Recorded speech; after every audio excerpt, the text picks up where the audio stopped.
Elias Thatcher had spent 3 years building a world with no room for strangers. But that morning, a single footprint by the water trough undid everything. It was just past dawn when he stepped onto the porch, the boards beneath his boots groaning like old bones. The prairie stretched out before him, quiet and endless, painted in soft hues of gold and gray. A breeze moved through the tall grass with the hush of secrets, and Boone, his old shepherd mutt, lifted his head from where he lay curled by the door. One sharp bark broke the silence, then stillness again. Elias narrowed his eyes. Something was off. His gaze swept the pasture. The cattle grazed as usual, clustered near the eastern fence. Nothing stirred near the barn. But then, by the trough, he saw it, a shape that hadn't been there the night before. He stepped off the porch, slow and deliberate, one hand drifting toward the worn colt on his hip, not in fear, but instinct. Years in the cavalry had trained him to read trouble before it made a sound, and something about this morning whispered of it. Boone followed at his heel, ears pricked. As he drew closer, the form took shape. A girl, no more than 18, crumpled against the base of the trough like a broken bird. Her buckskin dress was streaked with dust, the beadwork dulled by blood. One arm was twisted awkwardly beneath her, the other clutching something tight against her chest. Her hair, black as raven's wings, was matted with sweat and dirt. Elias halted a few feet away, letting Boone approach first. The dog sniffed, then sat with a soft whine. No threat, just pain. The girl stirred. Her eyes opened. Dark as obsidian, they met his with the quiet defiance of someone who'd known suffering too long and learned not to flinch. There was fever in her gaze, but no fear. Her lips parted, dry and cracked, but she made no sound. Elias lifted both hands, palms forward. "Easy now," he said, his voice rough from disuse, but steady. "You're safe." She blinked once. A glint of color caught his eye. Her hand still clutched a bracelet. It was delicate, carved bone and red twine, frayed at the edges. Something personal, something sacred. Elias felt a stir in his chest, something old and long buried. He glanced back at the house, his fortress of silence, of carefully maintained isolation, and knew in that moment it was no longer just his. He crouched beside her. Her breathing was shallow but steady. The blood had soaked through her dress at the shoulder, dark and sticky, a knife wound by the look of it. He whispered, almost to himself, "Lord, if this is your will, grant me the courage to follow through." Then, gently, he slid one arm beneath her knees, the other under her back, and lifted her as if lifting a prayer. Boone trotted ahead, tail low and steady, as Elias carried the stranger across the yard, through the sagging doorway, and into the house he'd sworn would never hold another soul. Behind them, the wind stirred the grasses again, whispering a different kind of morning had begun. Some footsteps don't walk away. They walk in to stay. The cabin was simple, one room warmed by a stone hearth. Its walls lined with shelves cluttered in practical disorder. A worn rifle leaned against the doorframe, and above the mantel hung a single framed photograph, its subject long gone, the smile faded with time. Elias didn't glance at it. He hadn't in years. He laid the girl, this stranger with the bloodied shoulder and storm-dark eyes, on the cot near the hearth. The blanket crackled under her weight. Boone circled once, then settled beside her, watchful. She didn't speak, but her fingers never loosened their grip on the bracelet. Elias moved with a practiced calm, fetching a bowl of water and the bottle of whiskey he used more for wounds than for drinking. He'd stitched up horses, cattle, even himself, but this was different. She watched him with wary, intelligent eyes, not frightened, just alert. "This'll sting," he warned, tearing a strip of linen from an old shirt. She nodded once, sharp and quick. He poured whiskey over the wound, the amber liquid seeping into torn flesh. Her jaw tightened, but she made no sound. He worked quickly, cleaning, pressing, wrapping. Every motion efficient, respectful. When it was done, he sat back on the low stool, wiping his hands on his jeans. She was still watching him. "What's your name?" he asked. For a long moment she said nothing. Then, voice hoarse but clear, "Naya, Naya, Redbird. I'm Elias Thatcher." Her gaze flicked to the photograph on the mantel, then back to him. "You live alone." He gave a short nod. She didn't ask why. Instead, she looked down at the bracelet in her hand.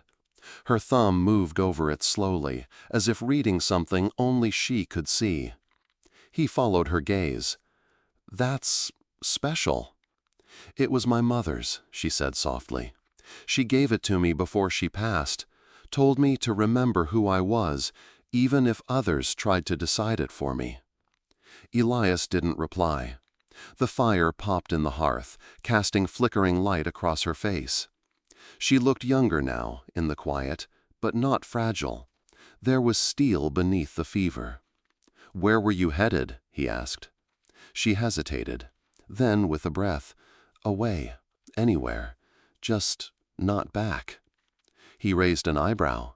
"Trouble?" Naya met his gaze squarely, not the kind that comes from strangers. He understood. The wound was from a blade, not a bullet. The clean cut of betrayal, not war. "They said I'd forgotten my people," she continued, voice low. "That I let the white man's teachings poison me. But I never stopped loving them. I thought learning could be a bridge, not a betrayal."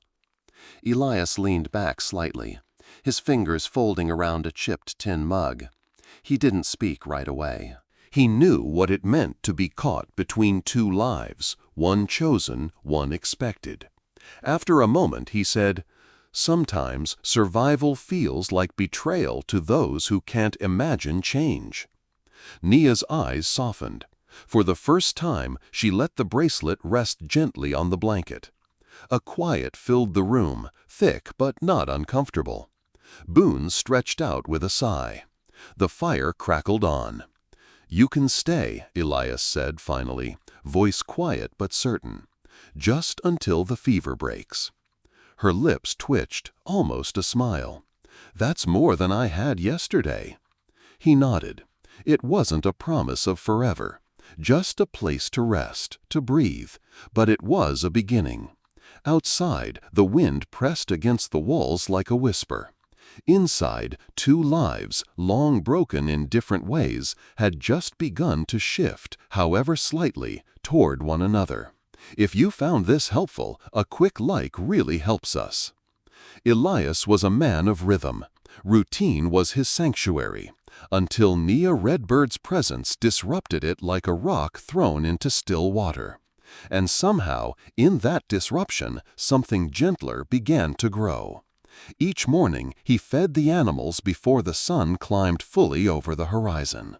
Now, Naya sat on the porch wrapped in a blanket, her shoulders still bandaged, watching him with quiet eyes. She never asked questions, but she noticed everything. By the third day, she insisted on helping. "Let me sweep," she said softly, hand resting near her side. "I can do that much." He hesitated, then passed her the broom. That was how it began. Little things. She folded the clean laundry, fed the chickens, refilled the lamp oil without being told, all without complaint or ceremony. The fever had faded, but a different fire remained, one of quiet determination. Boone, who had once growled at the wind, now followed her like a guardian. He slept beside her cot at night, tail thumping softly against the wood floor. Elias found himself watching the way her fingers absently stroked the dog's ears while she read, and how Boone tilted his head like he understood every word. They didn't talk much, not yet, but the silence had changed. It wasn't the heavy, grieving silence Elias had grown used to. This one had texture, purpose, even comfort. On the fourth morning, she was waiting for him at the gate to the corral. "I can help with the calves," she said. "You shouldn't." "I know," she interrupted, "but I need to move. I've been still too long." He handed her a rope, testing her resolve. She didn't flinch. Later, when a young heifer kicked mud at her boots, she laughed.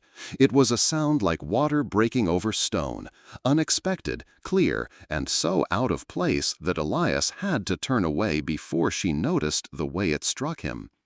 That night, over boiled potatoes and salted meat, she leaned forward slightly and asked, "Do you always live this quietly?" Elias shrugged. "After a while, the quiet becomes something else. You start to hear things people miss." "Like what?" He paused. "Like when the wind changes before a storm, or when a person's breathing shifts before they speak." She nodded slowly. "Or when a dog settles at your feet instead of the door." He looked at Boone, now snoring by the hearth, and gave a short, dry chuckle. "Exactly." Later, as the fire burned low, Elias stood at the sink cleaning dishes, while Nia sat nearby, mending a torn shirt of his with careful stitches. "This belonged to your wife?" she asked, not looking up. He stiffened slightly, then nodded. "Anna." "I can stop." "No," he exhaled. "She'd like that someone's wearing it again, someone with hands like hers." She met his eyes then, not with pity, but understanding. Outside, a coyote called out. Boone stirred but didn't rise. The air was thick with the kind of peace that only comes after pain has been shared, even just a sliver of it. And when Elias turned down the lamp that night, he realized, for the first time in 3 years, that he hadn't thought about the silence once all day. The wind had picked up that evening, rattling the shutters like fingers tapping on a coffin lid. Elias was by the fire, sharpening a small knife, the rhythmic drag of whetstone against steel filling the room with soft tension. Nia sat nearby, legs curled beneath her, reading a worn Bible by lantern light. "Do you believe in it?" she asked suddenly, not looking up. Elias glanced over. "The Word?" She nodded. "Not just the words, the promises." He set the knife down. "I used to think belief was something you either had or didn't, like a coin. But it's not. It's more like a trail. Some days you lose the path. Some days you're sure-footed." Nia turned the page. "When I was a girl, one of the missionaries said faith wasn't a feeling, it was a choice. I didn't understand it then. I think I do now." He nodded slowly. "Choice is the hardest part." A long pause followed. The fire cracked. Boone shifted in his sleep. Then she spoke again, voice quieter. "My brother taught me to read. Not the missionaries. Him. Dakota." Elias blinked. "He used to sneak me books," she continued. "Hide them in the folds of the deer hide we used for winter. Said knowledge was a kind of weapon, sharper than any spear."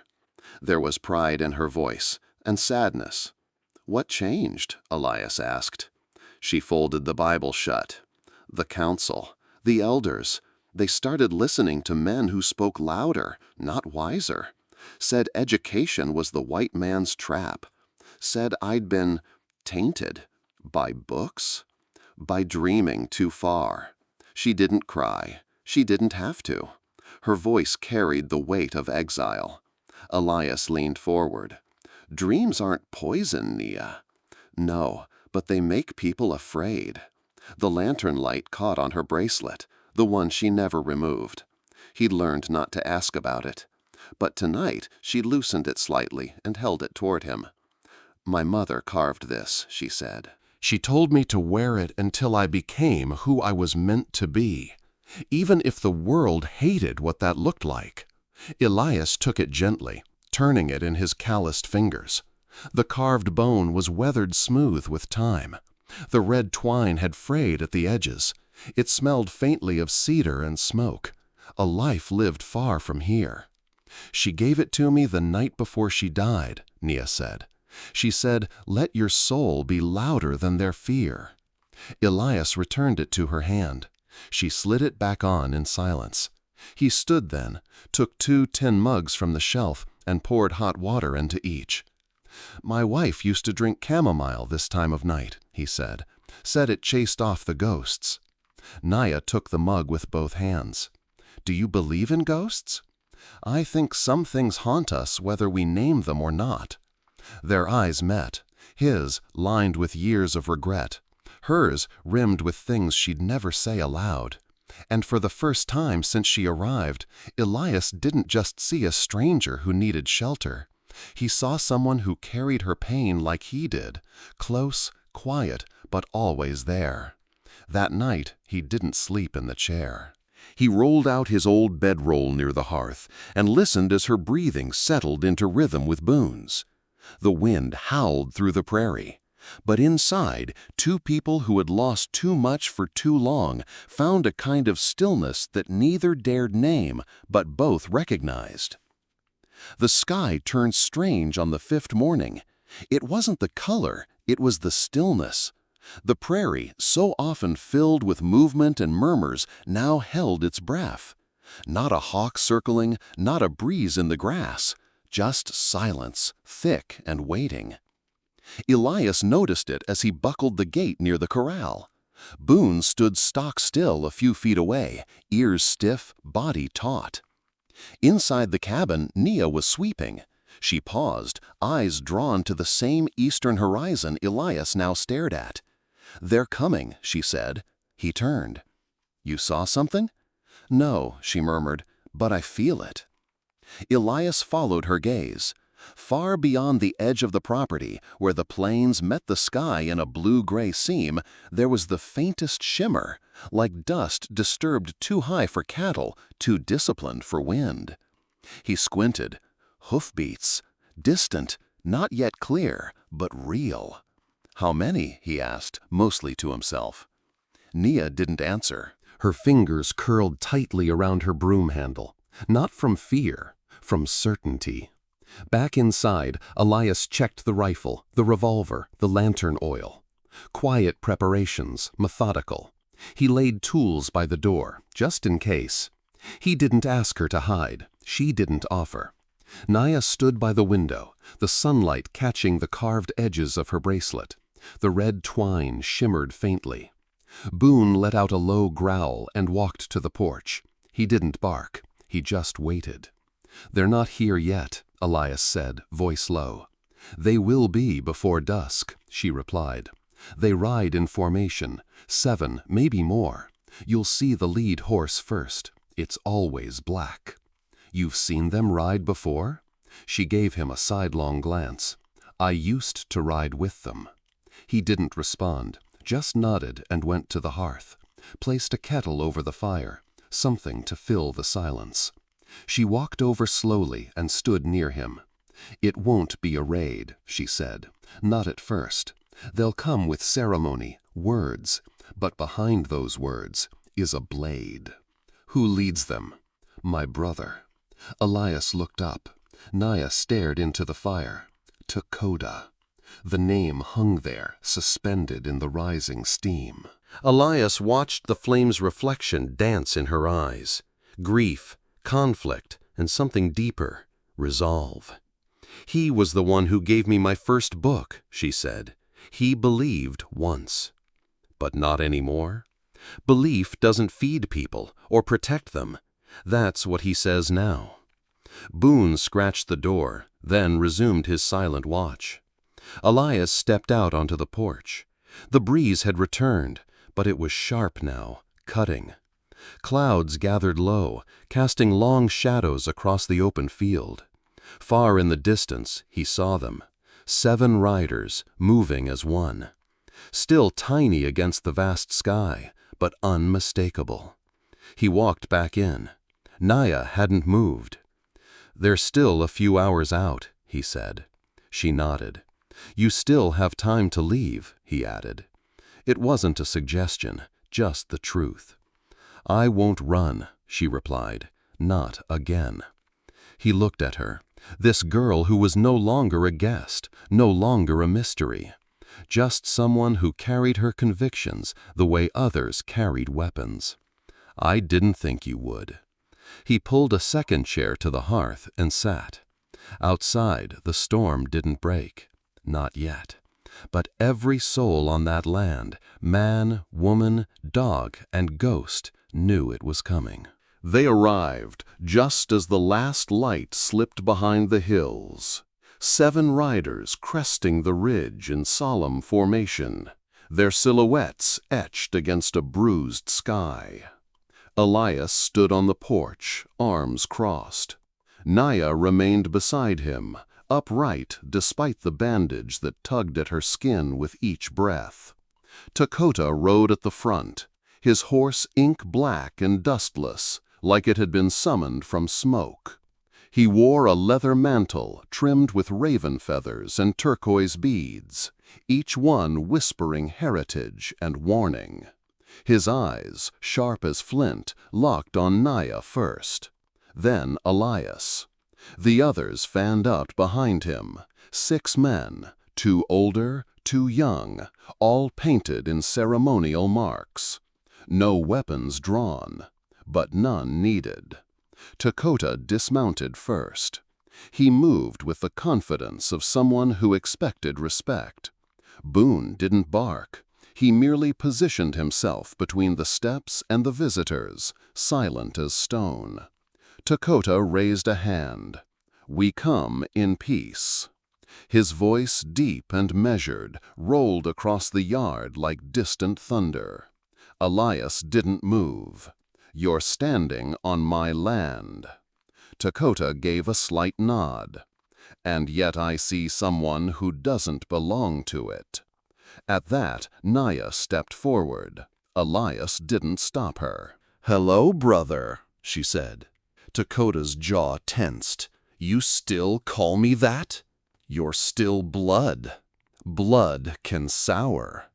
The words hit the air like a warning bell. Elias caught it. Naya did not flinch. Dakota's gaze swept her frame, lingering not on the wound, but the bracelet at her wrist.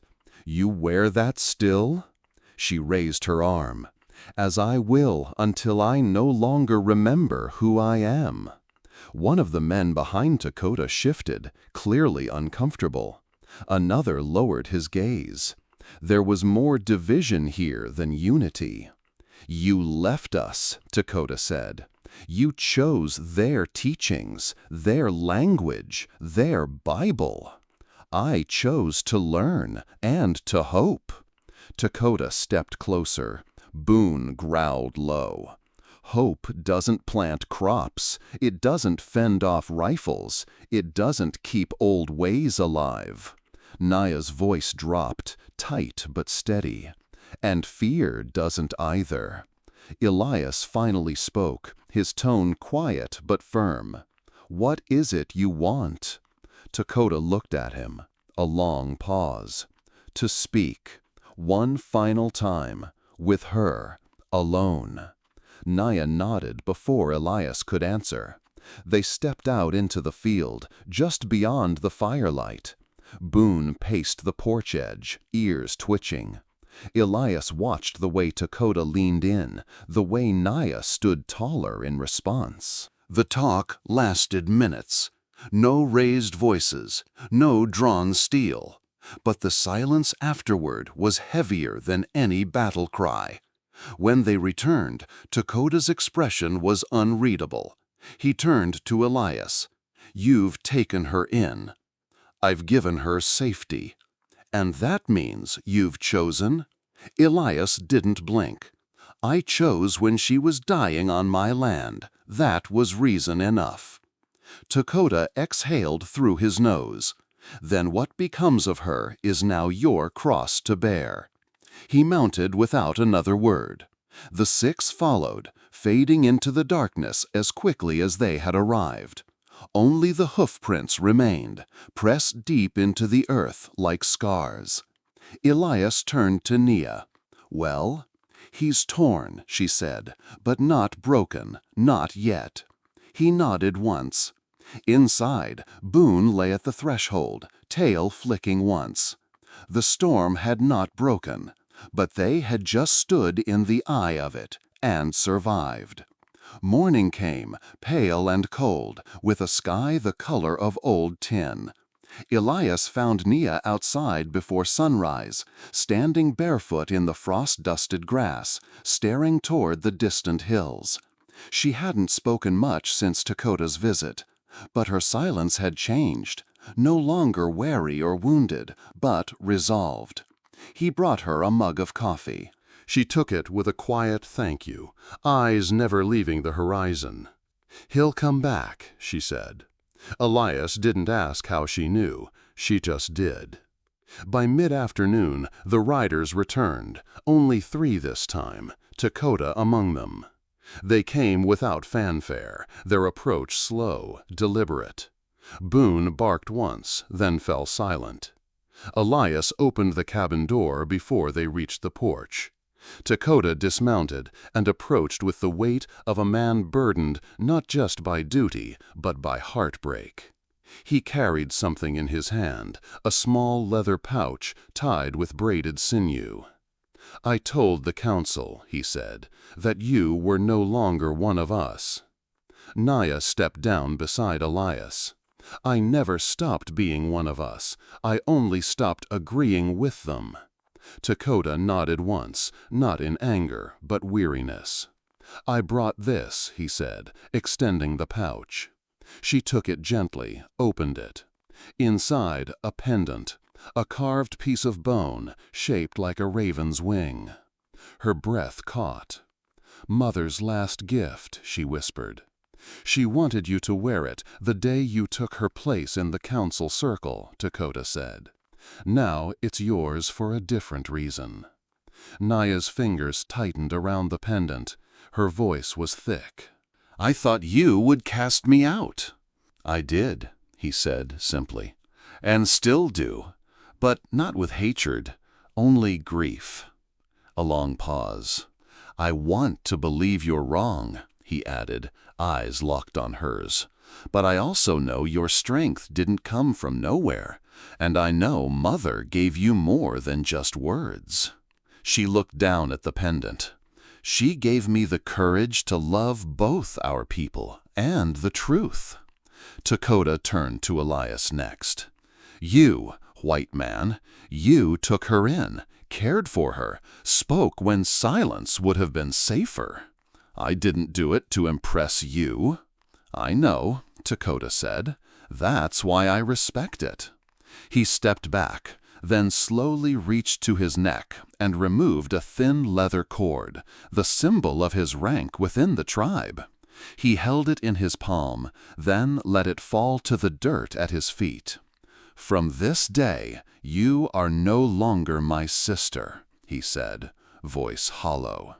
Nia stood tall, even as her eyes burned. "And you will always be my brother, even when you forget." He mounted his horse without another word. The other 2 followed, heads bowed. They rode off into the dusk. Elias placed a hand on her shoulder. "You all right?" "No," she said, "but I will be." Inside, she laid the pendant on the mantel, beside the photo of Elias's wife. 2 women, 2 legacies, bound now by the choices of those who still lived. Boone curled beside the hearth again, sighing heavily. That night, neither of them spoke much, but something unspoken had changed between them. They had both let go of something old, and in its place something new had begun to root.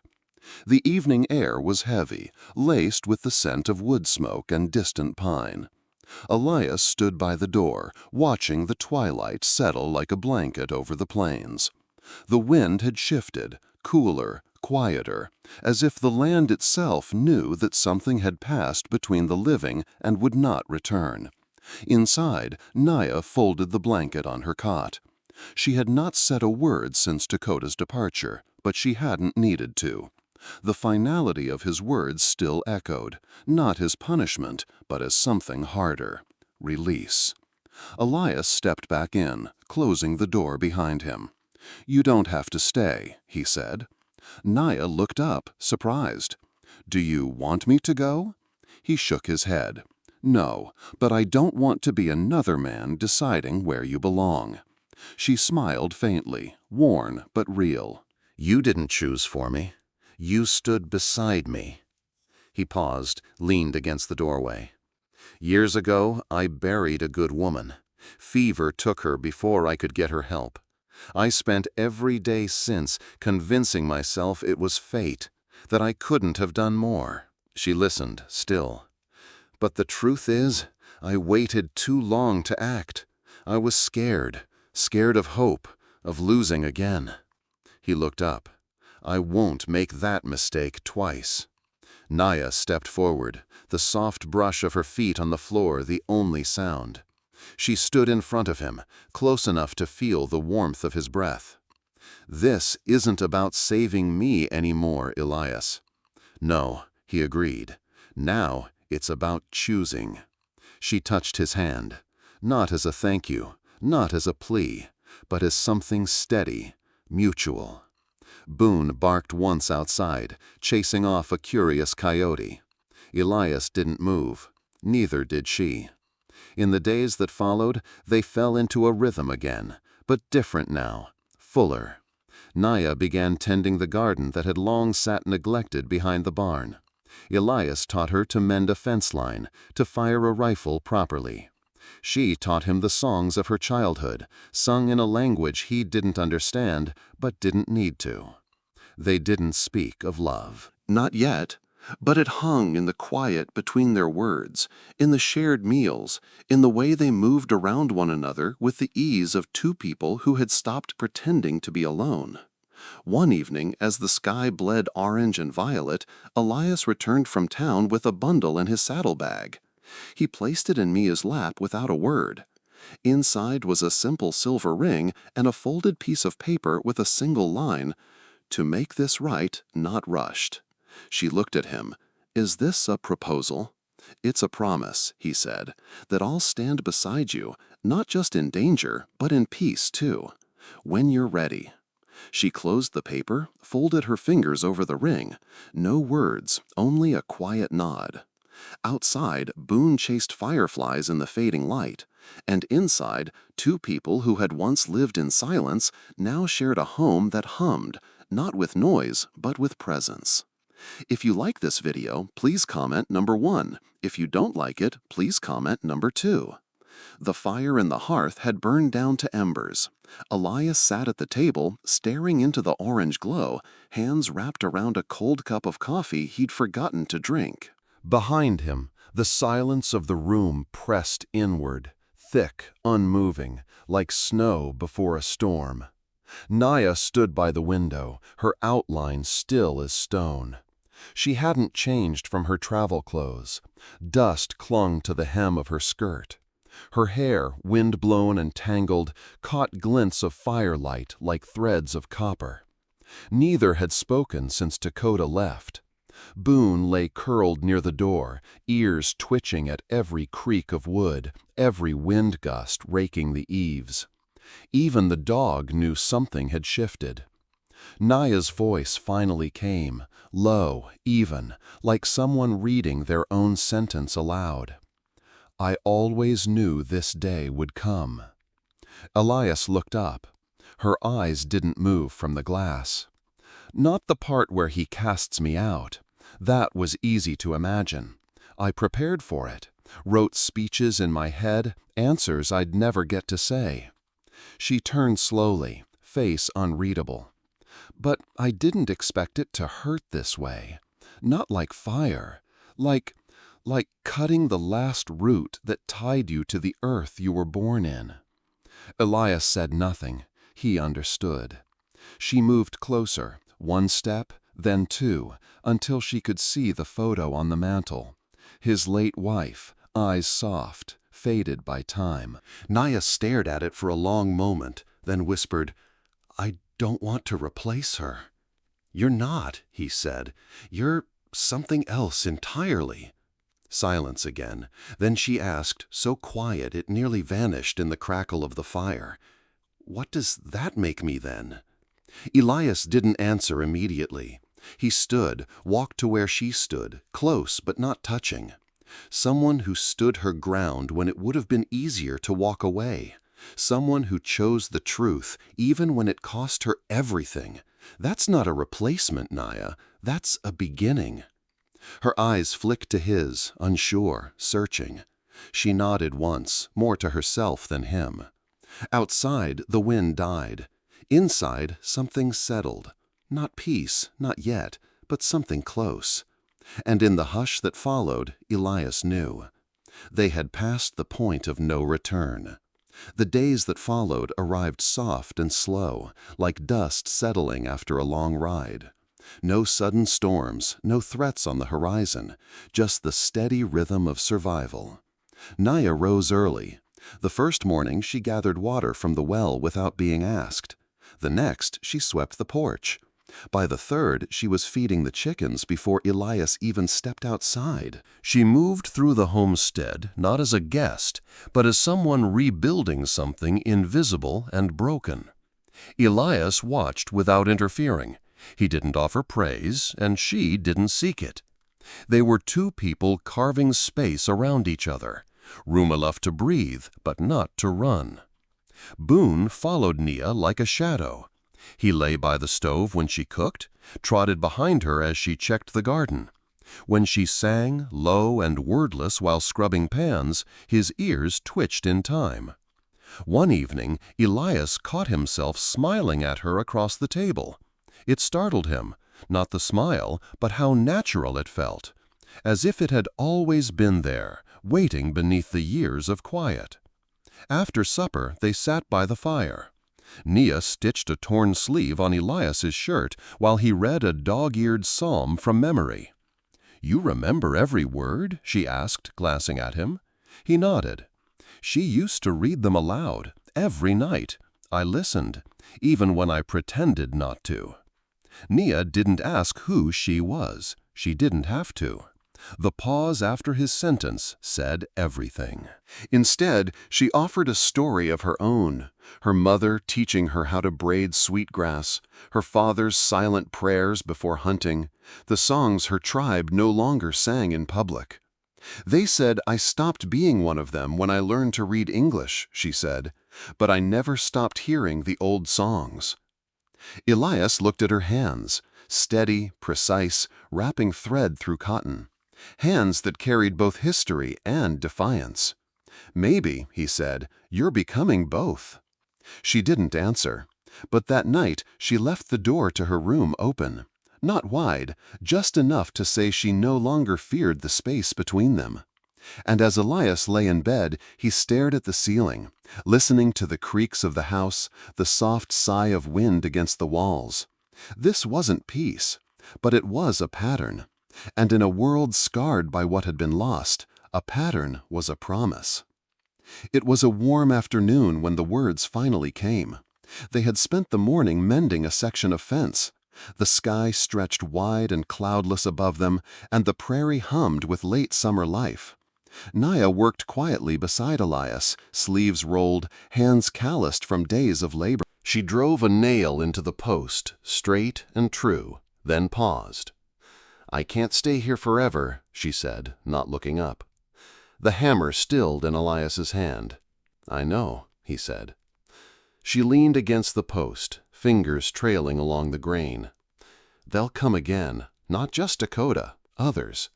And even if they don't, the town, people will talk. A white man and a native woman living alone, that won't stay quiet." Elias wiped his brow, squinting against the sun. "They already talk." She smiled faintly, then looked at him, serious. "I don't want to be a reason they come for you." "You're not." "But I might be," she said softly. "And I don't want to live as someone you have to defend." He sat down on the fence rail, elbows on his knees, thought for a moment. "I spent years building this place to keep the world out," he said. "Thought if I got far enough, quiet enough, maybe I could outrun what hurt." Naya stepped closer, arms crossed. "And?" He met her eyes. "And it turns out you can't outrun what you're supposed to face." The breeze caught the edge of her skirt. For a moment, neither spoke. Then Elias asked, voice steady, "What if this wasn't temporary?" She blinked. "What do you mean?" "I mean," he swallowed, "what if we made this more than just shelter and borrowed time? What if this was a life? Ours?" Naya's eyes searched his face. There was no desperation there, no plea. Just a man who'd spent too long in silence, now daring to ask for more. "You don't know what that would mean," she said. "I know exactly what it would mean," Elias replied, "and I'm still standing here." A long pause. Then she nodded once. "If you're serious, then say it. But say it right." She turned and walked back toward the house, leaving the sound of the wind and the weight of her words behind. Elias remained seated, and for the first time since he'd buried his wife, he felt something shift, not like forgetting, but like forgiving. The sky had gone purple when Elias finished his chores. He washed up, changed shirts, and walked out to the field behind the barn, the same patch where he once tried to grow wheat before the frost killed every last stalk. He stood there, staring at the horizon, the wind at his back, and prayed. Not with words exactly, just the kind of prayer a man speaks from the hollows of his chest. The kind born when silence feels heavier than speech. "Lord," he whispered, "if you've brought her here to teach me how to live again, then give me the strength not to waste it." Back inside, the house was quiet. Naya was in the parlor, reading by lamplight. She looked up as he entered, her face unreadable. He stepped forward, reaching into his coat pocket. Slowly, he withdrew a small, worn box, leather scuffed with age. Inside was a simple silver ring, engraved with two initials barely visible anymore. "It belonged to my mother," Elias said. "She gave it to my father before he went off to war. Said it was to remind him what was worth coming home for." Naya said nothing. "I'm not asking you for love," he continued. "Not now, not yet. I'm asking for something quieter, something firmer, a vow to stand beside me, a life where we fight for peace together, not run from it." She closed the book slowly, laid it down with care.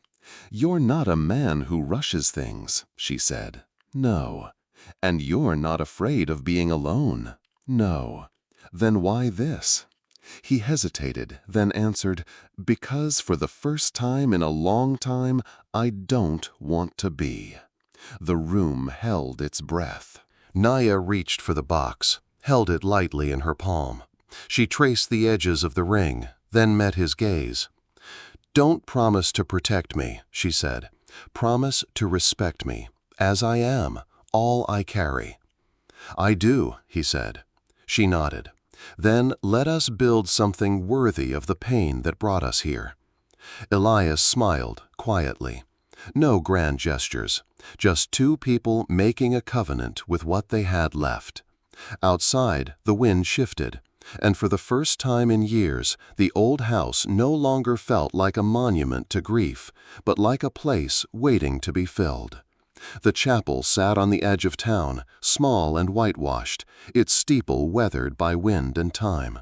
No bells rang that morning, no crowds gathered. Only the prairie wind moved freely through the field of wildgrass surrounding the church, bending low in reverence. Inside, the pews were mostly empty.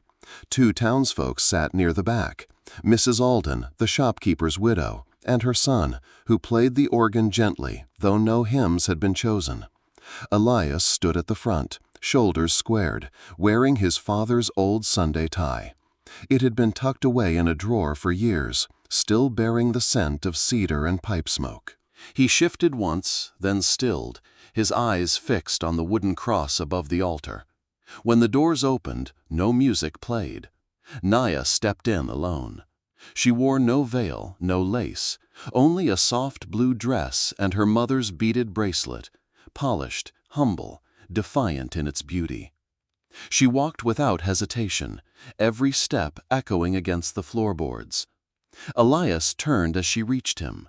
He didn't smile, but his eyes held the kind of quiet that meant more. The minister cleared his throat, voice warm with age and dust. "Marriage," he began, "is not the union of perfect people, but of those willing to walk together through brokenness." Naya's fingers curled into Elias's, and he held them gently, palm to palm. "There is no grandeur here today," the minister continued, "no decorations or music or feast. But what we do have is covenant, which is more than ceremony. It is commitment before God and man to carry each other." He opened a worn Bible and read slowly, voice trembling slightly. "Love is patient. Love is kind. It does not envy. It does not boast. It is not proud. It always protects, always trusts, always hopes, always perseveres." 1 Corinthians 13. The room was silent when he finished. Even the wind outside had calmed.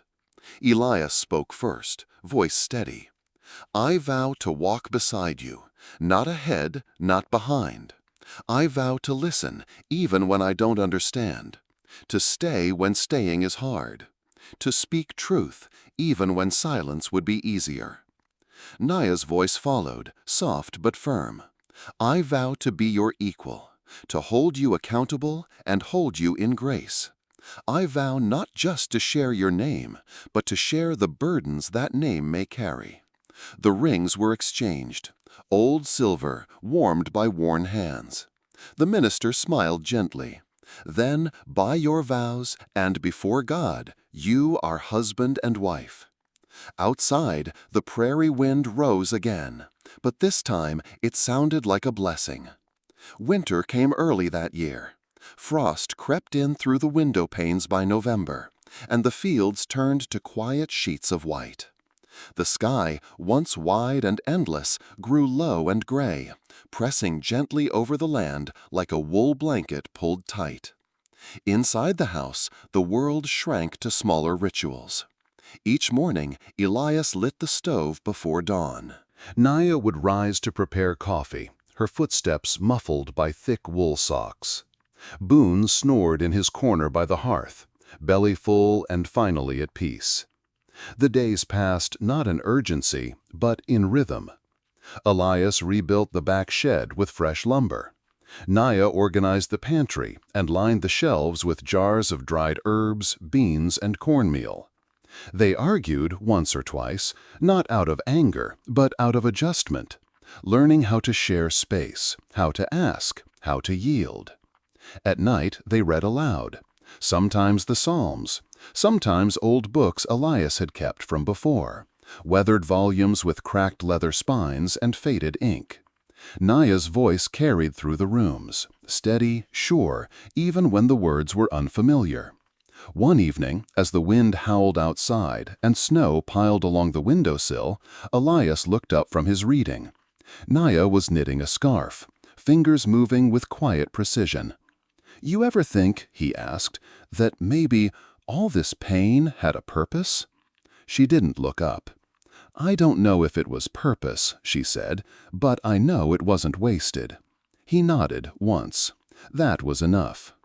They didn't speak of the wedding often, or the past. There was no need. The silence between them was no longer empty. It was full. Of trust, of shared labor, of gentle understanding. In December, Nia placed her hand over her belly and smiled without speaking. Elias's hand joined hers. They didn't celebrate with fireworks or grand plans, just a long moment by the fire. Two hands resting over new life, the faint crackle of wood in the stove the only witness. Outside, the storm began to ease. Inside, a different season had begun. Not a season of noise or triumph, but one of rooted things, of steady steps forward, of beginnings that didn't need permission from the world to be beautiful. And for Elias Thatcher, once a man who thought peace was only for other people, this was proof enough. Love didn't always arrive loud. Sometimes it came like winter, cold, quiet, and full of grace. If you're still watching right now, drop a 1 in the comments so I know you're still with me on this journey. The wind had shifted. It no longer howled with winter's warning, but murmured softly across the plains, brushing past the chimney and slipping through the cracks of the old cabin like a breath from God himself. Inside, the hearth flickered low, casting a golden hue on the floorboards. Elias sat cross-legged in the corner of the nursery, smoothing down the final plank of the wooden crib he had spent weeks building by hand. The wood was ash, strong, slightly scented, and sanded smooth enough that not even a splinter could mar it. His hands, calloused and worn, now moved with unfamiliar tenderness. He ran his fingers along the railings, adjusting the joints again, though they were already straight. There was something holy in the act, almost like prayer. Across the room, Naya sat by the window, the last light of the afternoon catching in her braids. Her lap was full of fabric, soft muslin, dyed with natural blues and rust-colored ochres. She was embroidering tiny shapes into a small quilt, feathers, pine cones, a bear's paw, and between them, a cross stitched in warm gold. They didn't speak much, not today. The silence was content. Naya was nearly 6 months along now. Her body was changing, rounder, heavier, but her spirit had steadied. She moved slower, but smiled more. The lines in her brow, once drawn from fear and memory, had softened. Elias stood and crossed the room, laying a hand gently on the windowsill beside her. "You've been quiet today," he said. She nodded. "He kicked again this morning." Elias's eyes widened. "And you didn't wake me?" "You were peaceful, and I liked having that moment just to myself." He smiled. "Guess I'll forgive him, this time." She laughed, a low sound, and turned to meet his eyes. "Do you think he'll be strong enough?" Elias's brow furrowed. "Strong enough?" "To carry what we're giving him. 2 histories, 2 names, 2 wounds." Elias crouched beside her. He reached for her hand and brought it to his lips. "He won't carry them alone." Naya looked out at the horizon. "They'll call him half-blood. Some will say he doesn't belong anywhere. Then we'll raise him to know that God doesn't ask for permission slips before he makes something sacred." She looked back, and her eyes were wet, but shining. They sat like that for a long while. Boone padded softly into the room and settled beside the crib, as if to bless it in his own way. Later, Elias added a final carving into the headboard. 2 sets of initials crossed over each other, E.T. plus N.R. Between them, a tiny sprout. He stood back, brushing sawdust from his shirt. Naya approached, laying the finished quilt over the edge. Her fingers traced the stitched cross. "Do you think he'll be a builder like you?" Elias smiled. "Maybe, or a singer like your grandfather. Or maybe just a man who listens when the world is loud and speaks when it matters." Naya leaned into his shoulder. "Then that will be enough." As dusk fell, the lanterns glowed warm in the window. In the field outside, snow had begun to melt in small patches, revealing the first hints of green. Spring was still a long way off, but the ground had already begun to soften. The stars were brighter than usual that night. Elias and Naya sat on the porch, wrapped in a shared wool blanket, their chairs gently creaking in rhythm with the wooden slats beneath them. The air was cool, crisp, enough to remind them it was still early spring, but not yet biting. Boone lay curled at their feet, his tail twitching in sleep. In the distance, the plains stretched into silence. No riders, no voices, just wind. Elias had built a fence that week, not to keep anything out, but to mark where their land began. Naya had planted herbs in old tins, placing them along the window ledges. Everything they did now was for more than just survival. It was for something that would outlast them. "I've been thinking," Naya said, breaking the quiet. Elias turned slightly toward her. "What happens when he asks why his family doesn't look like everyone else's?" Elias was quiet for a long moment. He reached down, picked up Boone's sleeping paw, and held it gently before letting it fall. "We'll tell him the truth," he said at last, "that his mother was brave enough to break from where she came from, and his father was stubborn enough to believe that love was worth changing for." She gave a soft smile, eyes still fixed on the stars. "Do you regret it?" He shook his head slowly. "Only that it took me so long to find you." Naya reached over and took his hand. They sat like that, fingers intertwined, until their skin matched the temperature of the air, cool on the outside, but warm where they touched. "Elias." "I want to name him Isaac." He turned. "Why Isaac?" "In the book of Genesis, Isaac was laughter. He was a child born when it was thought impossible. A promise fulfilled after everything seemed broken." Elias's throat tightened. He nodded once. "Isaac." Above them, the stars blinked on like old friends returning from a long absence. Inside, the crib waited. So did the future. They didn't speak of Dakota, but his shadow had lifted. Whether he wandered still or settled back into silence, neither of them knew. And it didn't matter. Forgiveness had been offered, even if not accepted. That was enough. Elias looked down at the woman beside him, the woman he had not expected, had not sought, but who had arrived like spring after too long a winter. His voice was low. "I used to think peace was something you had to chase. And now? Now I think it's something you build, one board at a time." The wind rose softly, brushing against the porch and setting the chimes above them into motion. They sang a quiet tune, nothing grand, nothing rehearsed, just truth. Naya leaned her head against his shoulder. "I'm tired." "We've earned it." Behind them, the cabin glowed warm with lamplight. The rocking chairs slowed, Boone's snoring deepened, and the stars stood watch. And in the stillness they waited, not for miracles or answers, but for the next sunrise. Because love, in its truest form, doesn't need a stage. It only needs a porch, a sky full of stars, and someone who finally understands that home isn't built, it's found, one choice at a time. Sometimes it's easy to forget that not all heroes wore badges or rode with passes. Some simply stood quietly beside the broken-hearted. Some built cribs instead of gallows. Some held hands beneath starlight and chose mercy when the world demanded vengeance. Elias and Naya never made it into the history books. There were no headlines, no medals, no monuments. But in the true Wild West, the real victories weren't always loud.